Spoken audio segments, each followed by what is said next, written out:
ফের লক্ষ্মীর ভান্ডারে পুরুষের নাম পাওয়া গেল। ঘটনাটি ঘটেছে রঘুনাথগঞ্জ এলাকায়।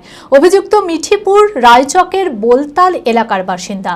সোমবার তাকে গ্রেপ্তার করে বহরমপুর থানার পুলিশ এবং জঙ্গিপুর ফাঁড়ির পুলিশের যৌথ বাহিনী। উল্লেখ্য, গত কয়েকদিনে একই ধরনের অভিযোগে একাধিক ব্যক্তিকে গ্রেপ্তার করা হয়েছে। এই খবর ছড়িয়ে পড়তেই এলাকায় ব্যাপক চাঞ্চল্যের সৃষ্টি হয়েছে। মহিলাদের জন্য চালু হওয়া লক্ষ্মীর ভান্ডার প্রকল্পে দুর্নীতির তদন্তে একের পর এক সামনে আসছে চাঞ্চল্যকর তথ্য।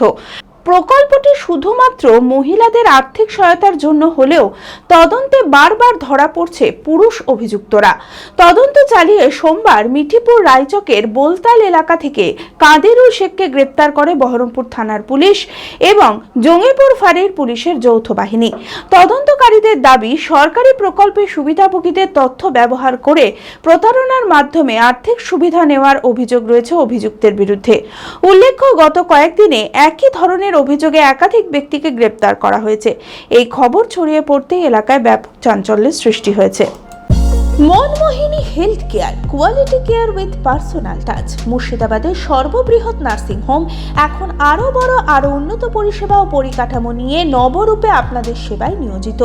Cardiology with cath lab, brain ও spine neurosurgery, specialized trauma unit. মুর্শিদাবাদে প্রথম ও একমাত্র রোবোটিক নি রিপ্লেসমেন্ট এখন Manmohini health care. Microsurgery, gynaecology, orthopaedic, 350-এরও বেশি সফল IVF।